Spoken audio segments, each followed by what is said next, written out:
কেউ যখন তোমাকে নিয়ে তোমার আড়ালে দুর্নাম করছে বা নিন্দে করছে, তখন তুমি কি করবে? আগে দেখে নিও যে তোমার নিন্দে করছে সে তোমার থেকে যোগ্য না অযোগ্য। দেখবে সে তোমার থেকে অযোগ্য। এই অযোগ্য মানুষগুলোই তোমাকে নিয়ে কুৎসা রটাবে, নিন্দে করবে, কারণ এরা তোমার সাফল্য বা ভালো দেখতে পারছে না বলেই নিন্দে করে মরছে। নিন্দা করাটা কোনো কোনো মানুষের স্বভাব। একটা ব্যাপার লক্ষ্য করে দেখবে, যারা নিজেরা ভালো থাকে না তারা অন্যকে কিছুতেই ভালো থাকতে দেয় না। অন্যের ভালো দেখতে হলে, অন্যের প্রশংসা করতে হলে যোগ্যতা থাকতে হয়। যোগ্যতা কাদের থাকে জানো? যারা যোগ্য মানুষ হয় তাদেরই তো যোগ্যতা থাকে। অযোগ্যদের মধ্যে থাকে হীনমন্যতা, পরশ্রী কাতরতা। তবে যার কাছে যা আছে সে সেটাই দেবে।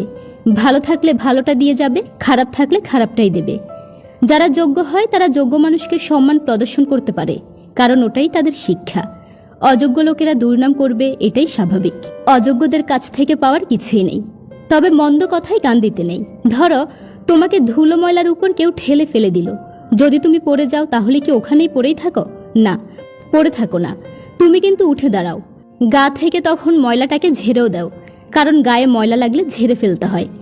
জীবনে চলতে গেলে ময়লার মতো ওইসব মানুষদেরও ঝেড়ে ফেলতে হয়। দেখবে মাঝে মধ্যে মানুষ চিনতে তোমার ভুল হয়ে যায়, সেটাই স্বাভাবিক।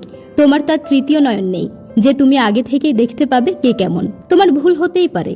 মনে রেখো, নর্দমা কখনো নর্মদা হয়ে যায় না, তাই নর্দমা ঘাটতে যেও না। নর্দমা থেকে দুর্গন্ধই আসে। অযোগ্যদের পাত্তা দিও না, তাদেরকে এড়িয়ে চলো। তোমার মূল্য মাপার যোগ্যতা তাদের নেই। অযোগ্যকে পাত্তা দিলে নিজেকে ছোট হয়ে যেতে হয়। মনে রেখো, যোগ্য মানুষরা মধুর মতো। মধু দিনের আলোতে খেলেও মিষ্টি, আর অন্ধকারে খেলেও মিষ্টি। তুমি ভালো হলে তোমার গ্রহণযোগ্যতা সর্বত্র। তাই নিজের গ্রহণযোগ্যতা নিয়ে অযোগ্যদের পিছনে ছুটতে যেও না, তাতে সময় নষ্ট হয়। সময়ের থেকে দামি আর কিছুই নেই।